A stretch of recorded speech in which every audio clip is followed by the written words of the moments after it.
আসসালামু আলাইকুম। চলে আসলাম ছুটির দিনের একটা ভিডিও নিয়ে। আর ছুটির দিনে আমি সকালে রান্না করি না, বাইরে খাওয়া দাওয়া করি। তাই সকাল সকাল চলে গেলাম সবাই মিলে নাস্তা করতে। এটা হচ্ছে মজমপুর শিল্পী হোটেলে চলে গিয়েছিলাম নাস্তা করতে।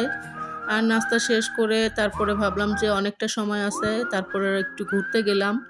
ঘোরাফেরা করতে করতে নদীর পাড়ে চলে গিয়েছিলাম। আসলে এই জায়গাটা আমার অনেক পছন্দ। এই নদীর পাড়ে আমরা বেশ মাঝে মাঝে ঘুরতে যাই। আর এই পাশটা বেশ নিরিবিলি, আমার কাছে অনেক ভালো লাগে। আর একটু গ্রাম সাইড, সেজন্য আরও বেশি ভালো লাগে। আর আমি বটগাছের নিচে দাঁড়িয়ে আছি, এখানে বটগাছটা বেশ বড়। আর আমার বাচ্চারা একটা মাঠ ছিল এখানে, নদীর পাশেই একটা বড় একটা মাঠ, সেই মাঠে খেলা করতে গিয়েছে। তারপরে রোদের ভিতরে ঘেমে গেছে, এজন্য দৌড়ে আবার চলে আসছে।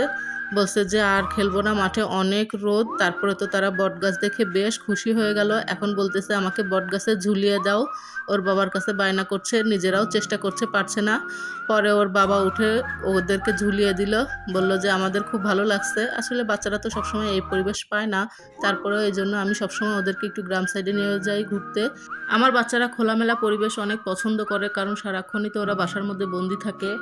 এজন্য ওদেরকে ছুটির দিনে আমরা একটু শহরের ব্যাক সাইডে নিয়ে যাই। তারপরে আমরা এখান থেকে চলে গেলাম লালন উদ্যান পার্কের সামনেই। আর এই পার্কের সামনে হচ্ছে নদীতে বেশ ট্রলার চলছিল আর অনেক মিউজিক হচ্ছিল। মানে এই সিজনটায় বেশিরভাগ মানুষ এইভাবেই ট্রলার চালায় আর হচ্ছে মিউজিকের সাথে নাচ করে। আর আশেপাশে মানুষরা সবাই মিলে দেখে, বেশ মেলার মতো একটা আয়োজন। তাই আমরা একটু দাঁড়িয়ে দাঁড়িয়ে দেখছিলাম গ্রামীণ পরিবেশে কেমন লাগে, নৌকা চলে, ট্রলার চলে। আমার বাচ্চাদেরকে আসলে আমি এগুলো একটু দেখানোর চেষ্টা করি।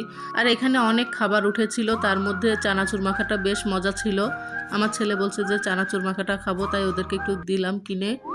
আর অনেক ঝাল ঝাল করে মাখিয়ে দিয়েছে। আর আমার ছেলেরা আবার ঝাল খাবার খেতে বেশি পছন্দ করে। এই দেখেন ছোটটা কিভাবে খাচ্ছে, তারপরে খাবারের রিভিউ দিচ্ছে। আর বড়টা বলছে যে একটু খেয়ে দেখো।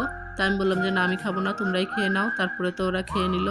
আর এখানে প্রচণ্ড গরম ছিল। তারপরে আমরা মার্কেটে চলে গেলাম, মার্কেটে আমাদের একটু কাজ ছিল, সেখানে টুকিটাকি জিনিস একটু কেনাকাটা করলাম।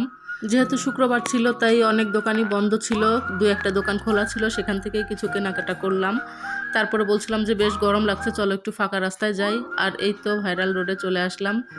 তারপরে 12টা বেজে গেছে, তাই ভাবলাম যে নামাজের টাইম হয়ে যাচ্ছে আর আমার রান্নার টাইমও হয়ে যাচ্ছে, বাসায় ফিরে যাই। তারপরে বাসায় এসে রান্না বান্না করে নিলাম।